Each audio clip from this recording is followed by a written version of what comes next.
Hello అండి. ఈరోజు morning ఒక రేర్ ఆపరేషన్ జరిగింది. దాని గురించి మాట్లాడతాను. యాక్చువల్లీ ఏమైందంటే ఆ అమ్మాయి 4th మంత్ ప్రెగ్నెన్సీలో నిన్న నైట్ విపరీతంగా కడుపు నొప్పి వస్తుందని అడ్మిట్ అయింది వచ్చి. ఆ స్కాన్ లో చూస్తే బేబీ బాగుంది, అబార్షన్ ప్రాబ్లమ్స్, బ్లీడింగ్ అలాంటివి ఏం లేవు.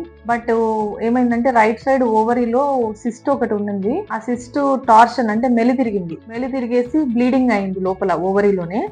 దాని వల్ల విపరీతంగా పెయిన్ వచ్చింది. ఆ పేషెంట్ కి ఇప్పుడు మనం ఎట్లా మేనేజ్ చేయాలి అంటే, ఆ మెలి తిరిగింది చేత్తో మళ్ళా మెలిని మనం తీస్తే కానీ పెయిన్ తగ్గదు. దానివల్ల లాప్రోస్కోపీ సర్జరీలో pregnant patient 4th month pregnant కి లాప్రోస్కోపీ చేయాల్సి వచ్చింది.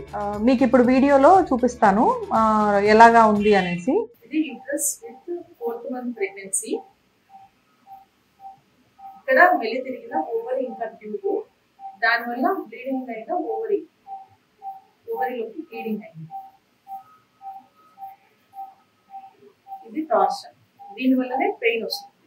ఇప్పుడు ఈ టార్షన్ ని తీసేసి ఇది స్ట్రైట్ చేసేసి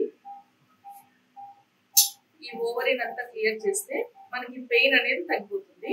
ఇప్పుడు ఈ స్ట్రైట్ అయింది కదా, ఇదే ఓవరీ అండ్ ట్యూబ్. ఇక్కడ మెలి తిరిగి ఇందాక మెలి చూసాము, ఇప్పుడు స్ట్రైట్ అయింది.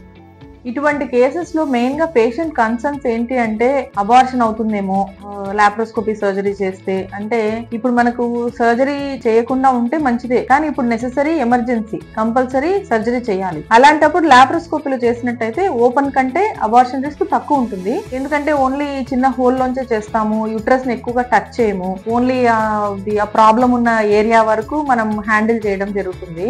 అదే ఓపెన్ లో అయితే కనుక యూట్రస్ ని టచ్ చేయాలి. అండ్ యూట్రస్ టచ్ చేసి మనం యూట్రస్ జరిపితే గానీ సిస్ట్ ని తీయడానికి, ఆ ప్రాబ్లం ఏరియాను టచ్ చేసి కట్ చేసి తీసేంత స్పేస్ మనకు రాదు. దానివల్ల లాప్రోస్కోపీలో అదే అడ్వాంటేజ్. ప్రెగ్నెన్సీ ఉన్నప్పటికీ సర్జరీ లాప్రోస్కోపీలో చేయించుకోవచ్చు.